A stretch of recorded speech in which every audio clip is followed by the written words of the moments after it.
What's going on, everybody? How you doing? And welcome. My name is Lord PeteyTV.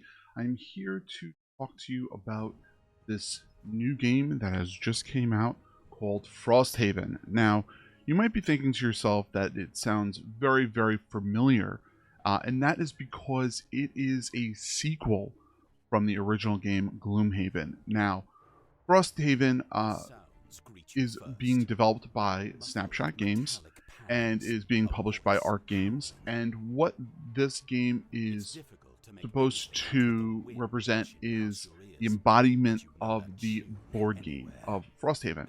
Now, Gloomhaven and Frosthaven, you might be asking yourself, what's the similarities and differences? Well, they're both very parallel in their stories, but at the same time, they are their own world and environment and stories, which is very beautiful in themselves.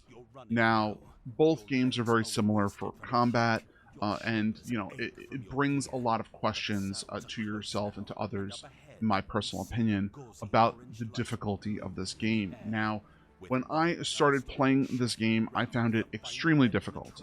I play turn-based strategy games regularly, and I love them. And this was probably one of the hardest variations of the game itself for me to play. Now, they added another type of difficulty, which is essentially like a story mode, which actually brings the difficulty down. So if you want to play it for the story, you can, and you can enjoy it. And that is what I myself personally have done through my last go around. And I started playing a little bit of it, and it's fantastic. Now, right now, it is in early access. Now, if you end up picking this game up, it's going to give you approximately 37 missions, which is about 40 plus hours of enjoyment and gameplay. Now, there's lots of different things in the game itself.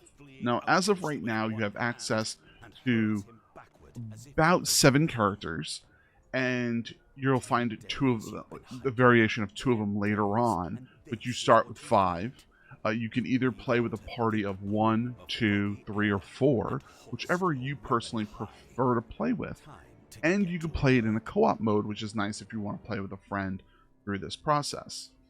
Now, each of the characters are very unique in themselves.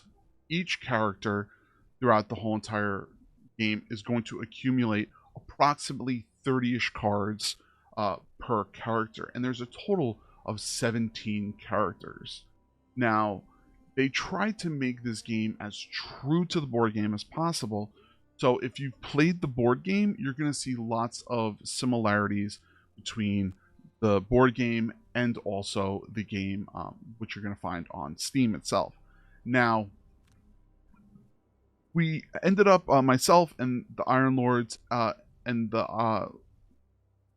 Lords of Gaming.net team, we ended up having a little bit of a discussion with Jillian Gallup and the other executive producer of the game, and we ended up talking to them about how the game itself is being worked on, and they're taking a lot of community communications throughout the whole entire game, and it really shows from Gloomhaven to Frosthaven. I only played a little bit of Gloomhaven, and I played a little bit of the Frosthaven because they are very, very difficult. Now, Frosthaven really does enhance the basic ideas of what Gloomhaven was, and you can see that by the animations, by the way that they communicate, the way that the story is done. There's no CGI really. It's the animations on the board itself are beautifully done.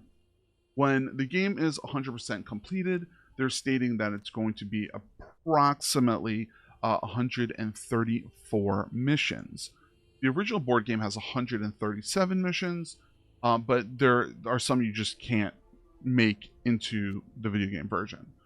So it's going to take about 200 plus hours to complete, and it's got a lot of depth to it. You have base building in between boards. You have the character growth system, which means once your character completes whatever tasks it's looking to complete, then after those tasks are completed, you then end up moving to the next, like you end up retiring your character essentially, and bring on a new character. So, and that's a way to unlock new characters, and it's a way to kind of make them grow, which is very, very interesting, and I can't wait to see. So it's a really, really interesting aspect to it there.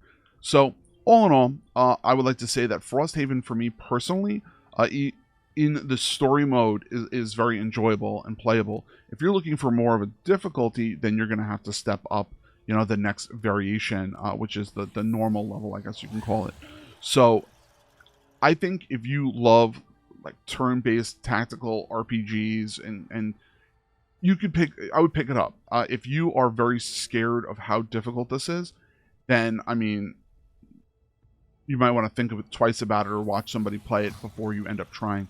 Because your actions of your cards, because the way that it works is that you end up playing your cards, and essentially over time when you lose cards, to reshuffle your hand, you have to burn a card. Or if you take too much damage and your character's going to die, you're going to have to discard a card.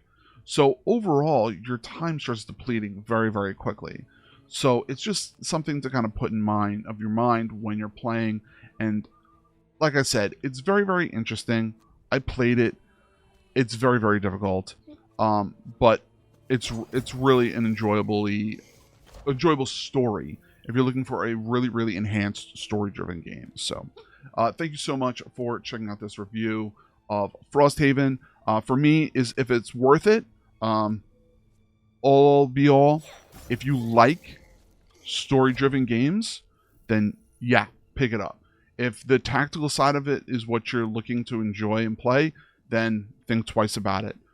But overall, the story itself is very true to the Frosthaven story, according to, you know, what we've been told, and it looks and feels great. So thank you again for sending me the copy of this game so I can review for you all.